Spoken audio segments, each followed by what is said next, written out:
right here. The 2015 finals. A lot of us remember this. And I don't think I ever did a video on this, folks, but I'm sure we done talked about this. But the other day, I was going through some things on Facebook, and this meme popped up. And I didn't forget about this. I had lost it because I used to go back and forth with the loser fans on Facebook, these Facebook groups. And we used to go back and forth. And they go back and forth with Jordan fans or whatever like that. But their scoop and their information is based on what Nick Wright and Shannon Sharp, these guys basically said. I mean, you could say Stephen A. Smith and Chris Broussard, but it's mostly Shannon Sharp and, well, back then, and Nick Wright, the 1-9, couldn't do it without Pippen, all this, one-liner type of stuff. So anyways, that's what their memes were all about. Jordan took the most shots for, I don't know, it was like 9 straight years or whatever like that. And he missed the most shots, and just the most ridiculous. I mean, that would be, yes, you could use that against Michael Jordan if he was shooting something like 45%, 46% in those years or something like that. And it all added up to like the man was shooting like 44% or something like that. I could understand that. But in most of those years, he was shooting 50 or better. I mean, these guys are just like enhancing Michael Jordan's career when you go back and look at his numbers, and us having to go back and look at LeBron James' career made him look worse. So this is one of the memes I made against these fools, and we'll break it down in a minute. But to me, I became the meme master on these dudes. And what I found out was, and why I had to get out of those groups, were because I think they were controlled by Clutch or something like that, right? They would basically, they would put out a meme or they would say something, but it would be like a one-liner or whatever like that. No real homework, and they make the, Michael Jordan fans go back and do all the real homework. And I was like, well, I got to get up out of these groups. Not because of that. It was because eventually, they're kind of like YouTube now. YouTube is like that too. If you don't conform to what YouTube wants you to say and wants you to do, they're going to penalize you. You know what I'm saying? There's only certain people that can say and do what they want to do and say. You know what I'm saying? Because they're part of this cabal. But when I start hitting them hard with numbers that they never seen before in an overall skinny of LeBron James' career, they didn't like it. So what they start doing, they stopped showing my post. And what the LeBron fans start doing, they stopped reacting to my post. Yep. They stopped reacting to my post, because if you don't react to a post on Facebook,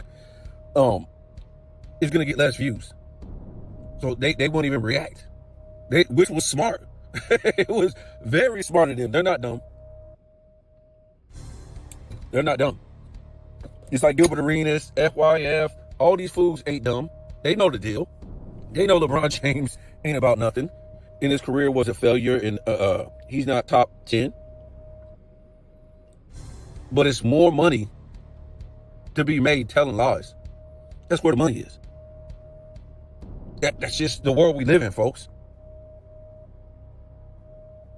This is 2025. If you're still trying to convince yourself that you live in this Bible world, I don't know what to say. It's been shown for years and decades and centuries. You really don't. They tell you do because, you're scared to death. Anyways, we won't get too deep into, things like that. But so on the top, before we get into this whole thing, it says how to cover up bad performances with stats. That's right, folks, with stats. And then Curry's first NBA Finals. Remember, this is Curry's 5th. For LeBron, this is number 6. When this was over, LeBron James was 2-4, folks. 2-4. At this point, just meeting up with LeBron James in the NBA Finals meant you was going to get you one. It meant you was going to get you a ring. Tim Duncan became a dynasty off of LeBron James in 2007. Who was it? Nobody ever thought Michael Finley was going to get a ring, but he did in 2007 with the Spurs. Who is this? Robert Horry got his 7th ring off of LeBron James. His 7th ring that put him over Michael Jordan, so the LeBron fans say. But he got that off of destroying LeBron James. The same plumber that wasn't scared to dunk in the NBA dunk contest, I think this was in the 97, then went and beat LeBron James in 07. Tony Park, I mean, it was all kind of stuff that happened in 07 on LeBron James' head. It was so bad, Duncan couldn't even win the finals MVP. What's his name? I can't even think of his name. Tony Parker outplayed him. Goodness God. Everybody just gets something off this guy.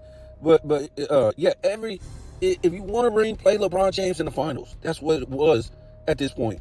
Like I said, Curry, this was his first finals. Iguodala. Who the hell is Iguodala? He couldn't even get nothing in Philly before coming over here to the Warriors. Let me see. Kyrie was hurt after game 1, but the King took a 2-1 lead without Kyrie playing the next 2 out of 3 games at home, only to choke.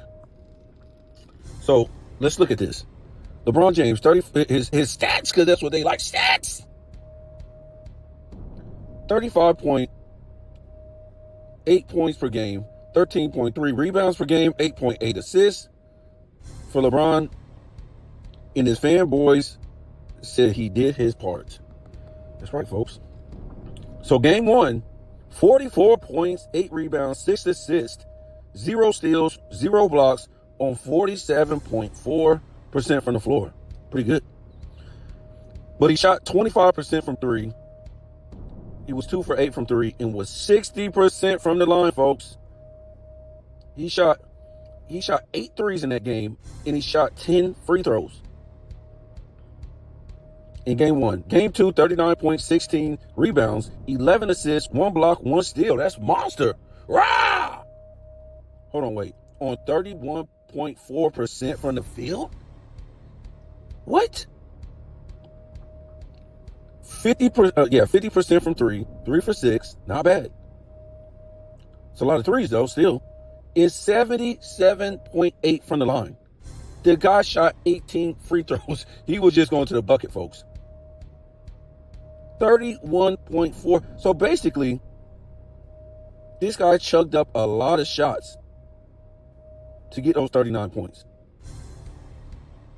Because he shot 31%. How did you shoot 31% from the field and you still scored 39 points? Is that even possible? But he did shoot 18 free throws. Goodness God. The next game, 40 points, 12 rebounds, 8 assists, 4 steals, 2 blocks. That's wow. What's wrong with that? 41% from the field. And 33% from 3. Yikes. 6 3-pointer shot. Why are you shooting all these threes, homie? Sounds like they maybe closed out the paint. I don't know. He was 83% from the line, which is good for him. Great for him. 12 free throw attempts. Wow. Let's go to the next game. I think at the game 3, he was the 2-1 lead. Then I think this one goes back home. 20 points, 12 rebounds, 8 assists. This ain't looking good for their center, whoever their center. Anyways, 20 points, 12 rebounds, 8 assists, 0 steals, 0 blocks. I mean, that ain't that bad. Did we go over this? No. But 40, hold on. How are we at 30? The last game was 30. I think we skipped one. The last game was 40%. Yeah. I think I said 31%. But it was this game right here. 20 points, 12 rebounds, 8 assists, 0 steals, 0 blocks, and he shot 31.8%. But still, the last game he shot 41%. It's not good. But this game he shot 31% on 25% from 3. Goodness God. And 50% from the line.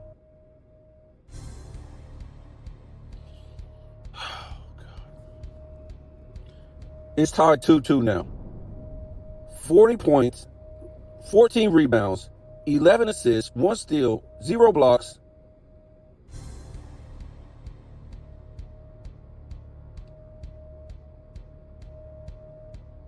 Where are we at? I think I'm off on this one. I think I missed some percent. It all looks the same to me. Oh my goodness. So the game he had 20 points, he shot 31%. God, this is mixing me up.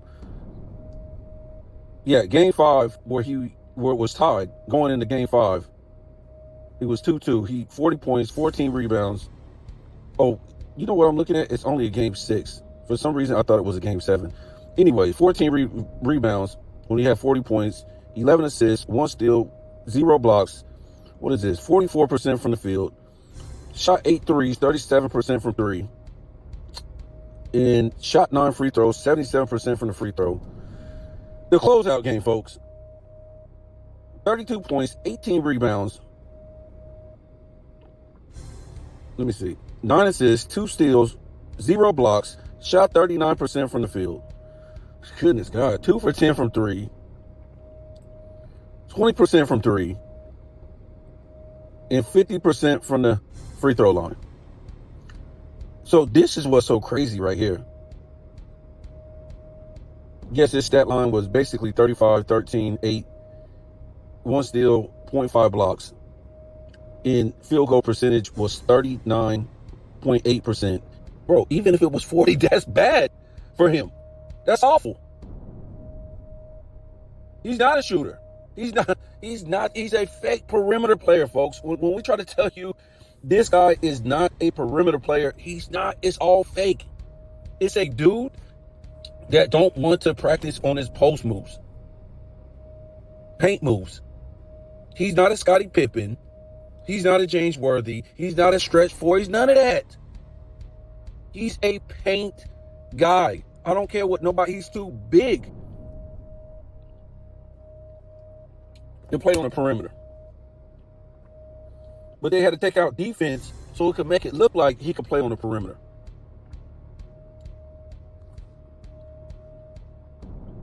This is what's crazy right here. This guy shot 42 threes in this game, folks. 42 3-pointers. Average 7 a game.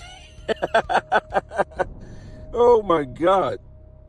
But only made 2.2 a game. From the 3, he was 31%. From the free throw, he was 68%.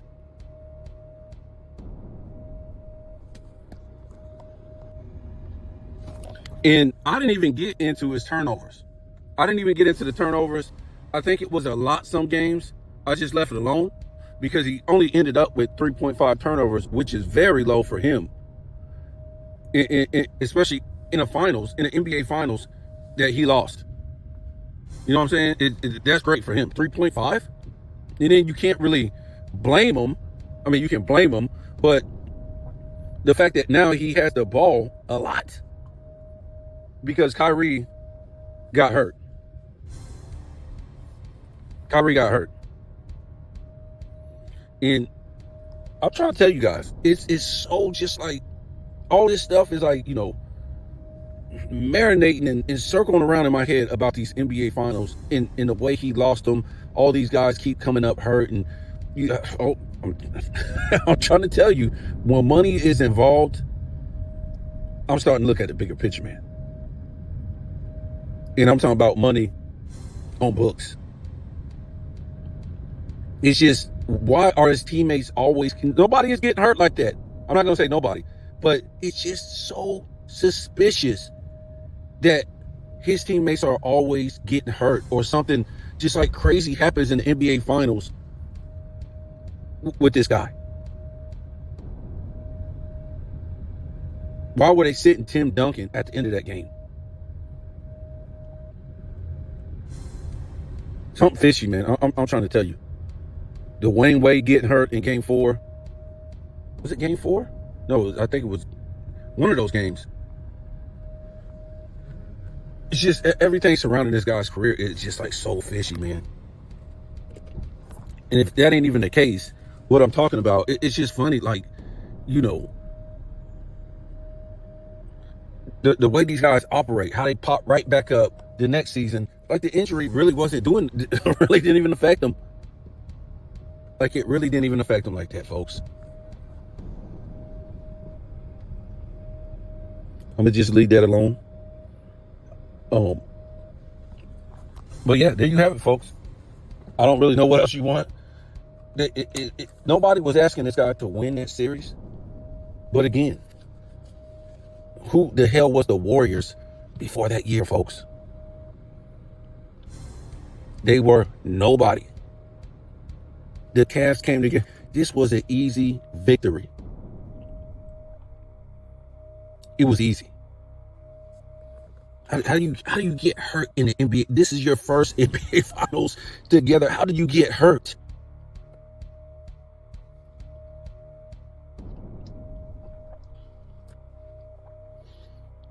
And if I'm not mistaken, leading up to the NBA Finals in the Eastern Conference, they really wasn't killing nobody.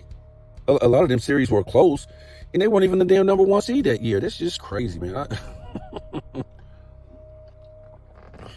Let me get off of here, man. That's all I got to say about this, man. This dude right here is a joke. He shouldn't even, he shouldn't even. Anybody can shoot the ball a whole bunch of times, man. And what this really shows you is when everything has to be put in his hand. This is like 2007 all over again, right? Yes, he scored more points, but it's basically close to his, his averages, really, which is trash. The only reason why his averages is a little bit up from 2007 is because he shot way more. And the fact that he really thought he could just sit out there and bang them threes, what a joke, man. What a joke. What a joke. Because his game is a joke. And it don't matter if he miss, he brick, they lose, they melt down. It's going to be somebody to blame. And this time, what was the blame? Oh, these guys were hurt. Nobody cares. You lost because they was hurt. That's fine. But look at your performance. And what it reflects is, again, you give him the bulk of the scoring, it's not going to happen. Like we always said, if he actually had to lead a team and not have two other super team members, he couldn't do it. He couldn't do it. Especially in the West, he would never make the finals. If he had to do something what Jordan did with Pippen, who is it? Kobe Bryant did with Paul Gasol, something that Dirk Nowitzki did. Even if you trade Dwayne Wade out in 2006 and you put LeBron James on that team with Shaq, old ass Alonzo Mourning, old ass Peyton, they ain't gonna go to the finals. Nope. They ain't gonna go to the finals. Trade Tim Duncan out and put LeBron James with Ginobili and Parker. He had screwed that whole thing up. They screwed up. You couldn't do it. Replace LeBron. Take Curry out and put LeBron James on that Warrior team. They lose.